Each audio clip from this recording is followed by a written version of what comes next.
ओम शांति। आज है 23 सितंबर 2022। आज की मीठी वाणी में बाबा ने कहा, मीठे बच्चे, बाप द्वारा तुम्हें राइट पथ यानी सच्चा रास्ता मिला है, इसलिए कोई भी उल्टे कर्म व विकर्म नहीं करने हैं। मीठे बच्चे, बाप द्वारा तुम्हें राइट पथ सच्चा रास्ता मिला है, इसलिए कोई भी उल्टे कर्म व विकर्म नहीं करने हैं। प्रश्न: इस समय मनुष्य जो भी संकल्प करते हैं वह विकल्प ही बनता है, क्यों? इस समय मनुष्य जो भी संकल्प करते हैं वह विकल्प ही बनता है, क्यों? क्योंकि बुद्धि में राइट और रॉन्ग की समझ नहीं है। माया ने बुद्धि को ताला लगा दिया है। बाप जब तक न आए, सत्य पहचान न दे, तब तक हर संकल्प विकल्प ही होता है। माया के राज्य में भल भगवान को याद करने का संकल्प करते हैं, परंतु यथार्थ पहचानते नहीं हैं, इसलिए वह भी रॉन्ग हो जाता है। यह सब समझने की बहुत महीन बातें हैं। आज का गीत है ओम नमो शिवाय। ओम शांति। मीठे मीठे बच्चों ने गीत सुना। गीत का जो पहला लाइन है वो है ओम नमो शिवाय। अब गीत का अर्थ यथार्थ बुद्धि में आया। वह जो गाते हैं उनका अर्थ नहीं जानते। तुम प्रैक्टिकल अर्थ भी जानते हो और पुरुषार्थ भी कर रहे हो बाप द्वारा, क्योंकि अब सम्मुख सहायक है। सहायक बनते तब हैं जब भारी भीड़ आती है। तुम बच्चे जानते हो गुप्त रीति सहायक है सब मनुष्य मात्र का, बल्कि जो भी इस पुरानी दुनिया में है, अनेक प्रकार की योनियां भी है ना, अनेक प्रकार के जानवर हैं। सत्युग में तो कोई अशुद्ध चीज जानवर आदि नहीं होंगे। यह ड्रामा बना हुआ है। साहूकार के पास मकान फर्नीचर आदि जरूर ऊंचे होंगे, गरीब के पास क्या होगा यह तुम समझते हो ना। अभी भी पुरानी दुनिया रावण राज्य है, तो जीव जंतु नाग बलाए सब नुकसान करने वाले हैं। अभी भी पुरानी दुनिया रावण राज्य है, तो जीव जंतु नाग बलाए सब नुकसान करने वाले हैं। जैसे मनुष्य तमो प्रधान, वैसे इनकी सामग्री भी तमो प्रधान। भल यहाँ कितने भी बड़े बड़े मकान 40 मंजिल के भी बनाते, तो भी स्वर्ग के आगे तो कुछ भी नहीं है। यह अब बनते हैं विनाश के लिए। तुम बच्चे जानते हो बाबा आया हुआ है। पहले नंबर में बाबा आत्मा और परमात्मा का भेद समझाते हैं। मनुष्य न तो आत्मा को और न परमात्मा को ही जानते हैं। तुम बच्चों ने जान लिया है आत्मा और परमात्मा का रूप क्या है। तुम बच्चों ने जान लिया है आत्मा और परमात्मा का रूप क्या है। मंदिरों में पूजा होती है। बनारस में बड़ा लिंग रखा हुआ है, उनकी सब पूजा करते हैं। कहते भी हैं कि आत्मा स्टार भ्रिकुटी के बीच रहती है। अब भ्रिकुटी के बीच बड़ी चीज हो तो ट्यूमर हो जाए, ये समझने की बातें हैं। परमात्मा भी स्टार है, परंतु तुम भूल जाते हो। जब शिव बाबा को याद करते हो तो बुद्धि में यह आना चाहिए कि बाबा स्टार है, उनमें सारा ज्ञान है, वह सत है, चैतन्य है, उनमें ही बुद्धि भी है, उनमें ही बुद्धि भी है। मन अलग चीज है, बुद्धि अलग चीज है। मन को तूफान आते हैं, सत्युग में कोई तूफान आदि आते नहीं हैं। यहाँ संकल्प विकल्प चलते हैं। इस समय जो भी मनुष्य संकल्प उठाते हैं वह विकल्प बनता है। इस समय जो भी मनुष्य संकल्प उठाते हैं वह विकल्प बनता है। इन बातों को अच्छी रीति समझना है। वह हो गई सहज बात। सुख धाम शांति धाम को याद करो, या फिर सूक्ष्म समझानी दी जाती है। आत्मा इतनी जो सूक्ष्म है वह सत है, चैतन्य है। आत्मा जब गर्भ में प्रवेश करती है तब ही चुरपुर होती है। यूं तो 5 तत्वों में भी कुछ चैतन्यता है, तब तो बढ़ते हैं, परंतु उनमें मन बुद्धि नहीं है। उनमें मन बुद्धि नहीं है। उन चीजों में संकल्प आदि की बात नहीं। गर्भ में पिंड बढ़ता है, जैसे झाड़ बढ़ता है वैसे पिंड बढ़ता है, परंतु उनमें ज्ञान नहीं। ज्ञान भक्ति मनुष्यों के लिए है। भक्ति आत्मा करती है और ज्ञान भी आत्मा लेती है। आत्मा में ही मन बुद्धि है। पहले मन में अच्छा व बुरा संकल्प आता है, फिर बुद्धि सोचती है करूं वा नहीं करूं। जब तक बाप नहीं आते हैं तब तक आत्मा जो संकल्प करती है वह विकल्प ही बनता है। भल भगवान को याद करते हैं, परंतु राइट है व रॉन्ग है यह भी समझते नहीं है। ब्रह्म तो भगवान है नहीं। मनुष्य को संकल्प उठता है कि भगवान को याद करें। बुद्धि कहती है यह राइट है, परंतु बुद्धि का ताला बंद है, क्योंकि माया का राज्य है। भक्ति जो करते हैं वह रॉन्ग करते हैं। कृष्ण की भक्ति करते हैं, पहचान कुछ भी नहीं। जो कुछ करते हैं अनराइटियस। अब बाप द्वारा बुद्धि को अकल मिली है। रॉन्ग काम करने के लिए मना है। कर्मेंद्रियों से विकर्म करना मना है। बुद्धि कहती है ईश्वर सर्वव्यापी नहीं है। अब बुद्धि को राइट पथ मिला है। तुमको हर बात की सही समझ मिली है। आगे जो कुछ करते थे वह रॉन्ग ही करते थे। भक्ति भी अनराइटियस करते थे। शिव की भक्ति करते हैं, बड़ा लिंग बनाते हैं, परंतु इतना बड़ा शिव बाबा थोड़े ही है। तो शिव बाबा बच्चों को समझा रहे हैं कि आगे जो कुछ भी करते थे वह रॉन्ग ही करते थे। भक्ति भी अनराइटियस करते थे। शिव की भक्ति करते हैं, बड़ा लिंग बनाते हैं, परंतु इतना बड़ा तो वह है नहीं। इतना बड़ा शिव बाबा थोड़े ही है।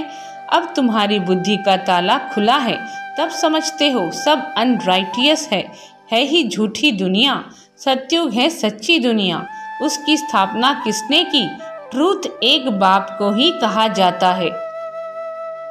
वह जो सुनाते हैं सब सच बोलते हैं, सचखंड स्थापन करते हैं। यह डिटेल की बड़ी महीन बातें हैं, कोई भी यह समझ न सके। बहुत महीनता में जाना पड़ता है। बाप कहते हैं धारणा नहीं होती है तो बाप और वर्षे को याद करो, दुख धाम को भूल जाओ।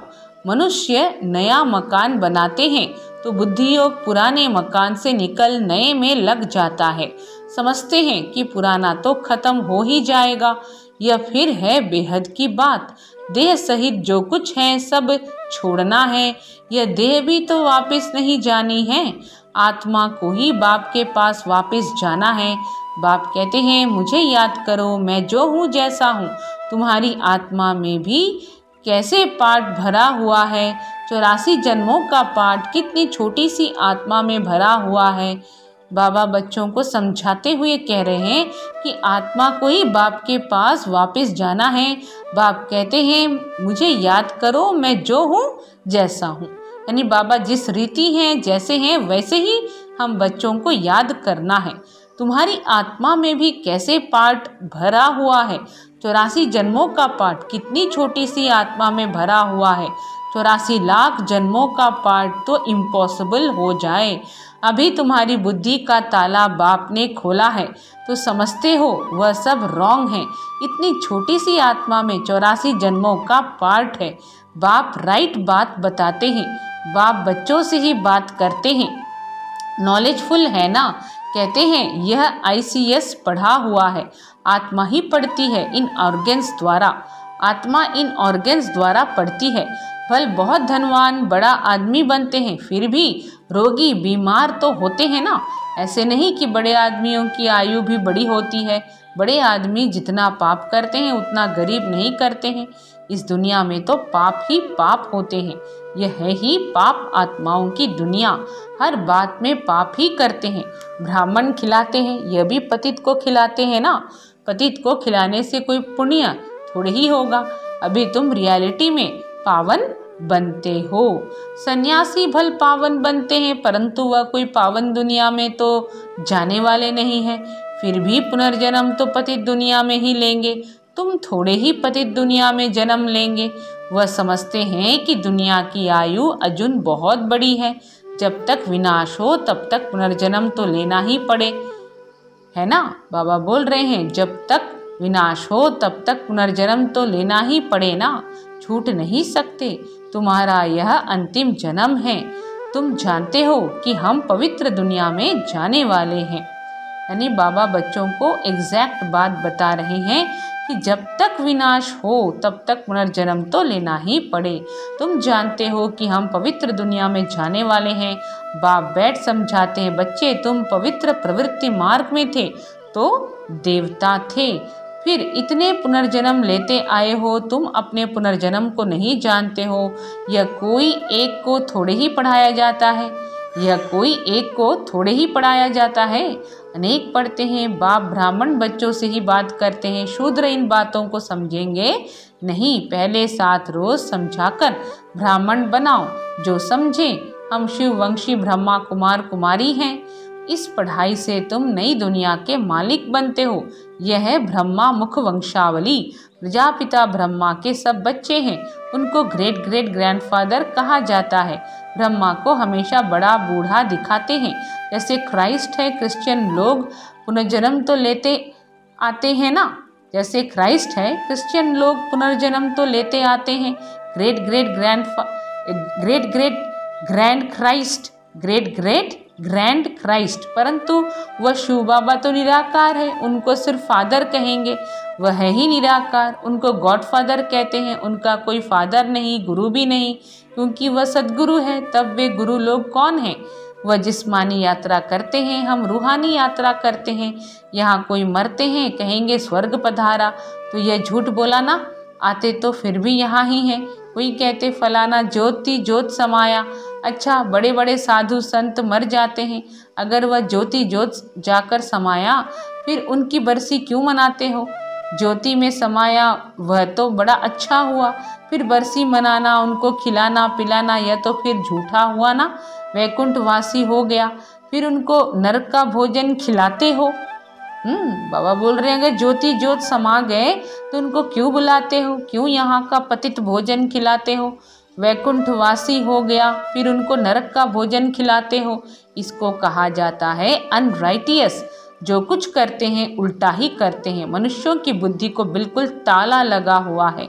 बाप कहते हैं मैं आकर ताला खोलता हूँ, माया ताला लगा देती है। कहते हैं ईश्वर सर्वव्यापी है। समझते हैं ये ज्ञान परंपरा से चला आता है। इन विचारों को कुछ भी पता नहीं है। ज्ञान और भक्ति, ब्रह्मा का दिन और ब्रह्मा की रात दोनों इक्वल होता है ना। फिर सत्युग दिन की इतनी बड़ी आयु और रात को इतना छोटा क्यों कर दिया है? बाबा सवाल पूछ रहे, फिर सत्युग दिन की इतनी बड़ी आयु और रात को इतना छोटा क्यों कर दिया है? ब्रह्मा का दिन और ब्रह्मा की रात दोनों इक्वल होने चाहिए ना। यह बेहद की बात है। बाप आकर सब बातें समझाते हैं। बाप को ही ज्ञान रत्नों का सागर कहा जाता है। एक एक रत्न की वैल्यू लाखों रुपया है। बाप बच्चों को समझाते हैं कल की बात है, तुमको समझदार राज्य भाग्य देकर गया था, तुमको समझाकर राज्य भाग्य देकर गया था, तुमने राज्य किया अब गंवा दिया है। तो बाबा बच्चों को याद दिलाते हुए कहते हैं कि कल की बात है, तुमको समझाकर राज्य भाग्य देकर गया था, तुमने राज्य किया अब गंवा दिया है। कल तुमको राजाई थी, आज है नहीं, फिर लो। आज और कल की बात है। भारत कल स्वर्ग था, भारत में ही शिव जयंती मनाते हैं। जरूर शिव बाबा आया होगा, अब फिर से आया है, तुमको राज्य भाग्य दे रहे हैं। अब तुम कौड़ी से हीरे जैसा बने हो। तुम एक्टर्स ने बेहद के ड्रामा के आदि मध्य अंत को जाना है।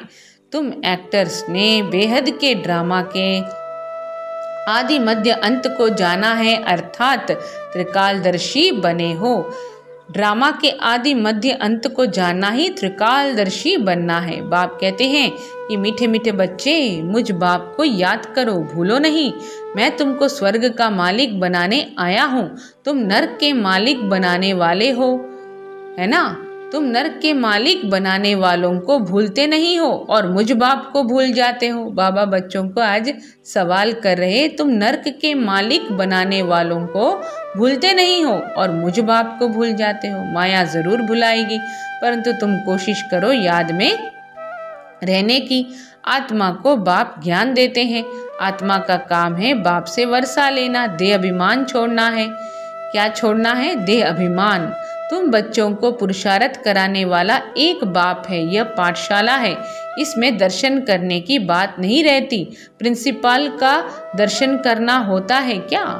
प्रिंसिपल का दर्शन नहीं होता, यह तो समझने की बात है। यह राजयोग की पाठशाला है, आकर समझो। पहले पहले समझानी देनी है। एक बाप की तब तक आगे बढ़ना ही नहीं है। बाप की समझानी दे, फिर लिखवा लेना चाहिए। निश्चय बैठ जाए कि शिव बाबा से बेहद का वर्षा मिलता है। शिव बाबा से क्या होता है? बेहद का वर्षा मिलता है। तो ऐसे बाप से मिलने बिगर रह न सके। त्रिमूर्ति शिव कहा जाता है। ब्रह्मा विष्णु शंकर को रचने वाला शिव। ब्रह्मा विष्णु शंकर को रचने वाला कौन? शिव। प्रजापिता जरूर ब्रह्मा को ही कहेंगे। प्रजापिता किसको कहेंगे? ब्रह्मा को। विष्णु व शंकर को नहीं कहेंगे। प्रजापिता ब्रह्मा द्वारा विष्णुपुरी की स्थापना होती है, जगत पिता और यह जगत अम्बा फिर लक्ष्मी नारायण जाकर बनते हैं। प्रजापिता ब्रह्मा द्वारा विष्णु की स्थापना होती है। क्या कहा बाबा ने कि पहले तो निश्चय अगर हो जाए कि शिव बाबा ही भगवान है तो लिखवा लेना चाहिए। बाप की समझानी दे, फिर लिखवा लेना चाहिए। निश्चय बैठ जाए कि शिव बाबा से बेहद का वर्षा मिलता है। तो ऐसे बाप से मिलने बगैर रह न सके। त्रिमूर्ति शिव कहा जाता है। ब्रह्मा विष्णु शंकर को रचने वाला शिव। प्रजापिता जरूर ब्रह्मा को ही कहेंगे, विष्णु व शंकर को नहीं कहेंगे। प्रजापिता जरूर ब्रह्मा को ही कहेंगे, विष्णु व शंकर को नहीं कहेंगे। प्रजापिता ब्रह्मा द्वारा विष्णुपुरी की स्थापना होती है, जगत पिता और यह जगत अम्बा फिर लक्ष्मी नारायण जाकर बनते हैं। उनके बच्चे वारिस बनते हैं। बाकी त्रिमूर्ति ब्रह्मा का तो अर्थ ही नहीं निकलता। इनमें बाप ने प्रवेश किया है। इनकी आत्मा को बाप पवित्र बनाते हैं। इनमें बाप ने प्रवेश किया है, इनकी आत्मा को बाप पवित्र बनाते हैं। अच्छा, मीठे मीठे सिखी लधे बच्चों प्रति माता पिता बाप दादा का याद प्यार और गुड मॉर्निंग। रूहानी बाप की रूहानी बच्चों को नमस्ते। हम रूहानी बच्चों की रूहानी माता पिता बाप दादा को याद प्यार, गुड मॉर्निंग और नमस्ते। धारणा के लिए मुख्य सार, बाप ने बुद्धि का ताला खोला है, इसलिए कर्म इंद्रियों से कोई भी रॉन्ग कर्म नहीं करना है। ध्यान रखना है कोई भी संकल्प विकल्प का रूप न ले ले। अब वापस घर चलना है, इसलिए इस देह को भी भूलना है। वापस घर चलना है, इसलिए इस देह को भी भूलना है। दुख धाम से बुद्धि योग निकाल, बाप और वर्षे को याद करना है। तो अभी वापस घर चलने का टाइम है, इसलिए इस पुराने शरीर को, खाल को बाबा ने कहा है इसको भूलना है। दुख धाम से बुद्धि योग निकाल, बाप और वर्षे को याद करना है। आज का वरदान है, व्यर्थ की अपवित्रता को समाप्त कर संपूर्ण स्वच्छ बनने वाले होली हंस भव। व्यर्थ की अपवित्रता को समाप्त कर संपूर्ण स्वच्छ बनने वाले होली हंस भव। होली हंस की विशेषता है सदा ज्ञान रत्न चुगना और निर्णय शक्ति द्वारा दूध पानी को अलग करना, अर्थात व्यर्थ और समर्थ का निर्णय करना। होलीहंस की विशेषता है सदा ज्ञान रत्न चुगना और निर्णय शक्ति द्वारा दूध पानी को अलग करना, अर्थात व्यर्थ और समर्थ का निर्णय करना। व्यर्थ और समर्थ का निर्णय करना, डिसीजन लेना। होलीहंस अर्थात सदा स्वच्छ, स्वच्छता अर्थात पवित्रता, कभी भी मैलेपन का असर न हो। व्यर्थ की अपवित्रता भी नहीं, अगर व्यर्थ भी है तो संपूर्ण स्वच्छ नहीं कहेंगे। हर समय बुद्धि में ज्ञान रत्न चलते रहे, ज्ञान का मनन चलता रहे तो व्यर्थ नहीं चलेगा। इसको कहा जाता है रत्न चुगना। क्या कहा बाबा ने कि अगर थोड़ा सा भी व्यर्थ है माना वह संपूर्ण स्वच्छ नहीं है। हर समय बुद्धि में ज्ञान रत्न चलते रहें, ज्ञान का मनन चलता रहे तो व्यर्थ नहीं चलेगा। इसको कहा जाता है रत्न चुगना। स्लोगन है नाव और खिवैया मजबूत हो तो तूफान भी तोहफा बन जाते हैं। नाव और खिवैया मजबूत हो तो तूफान भी तोहफा बन जाते हैं। ओम शांति।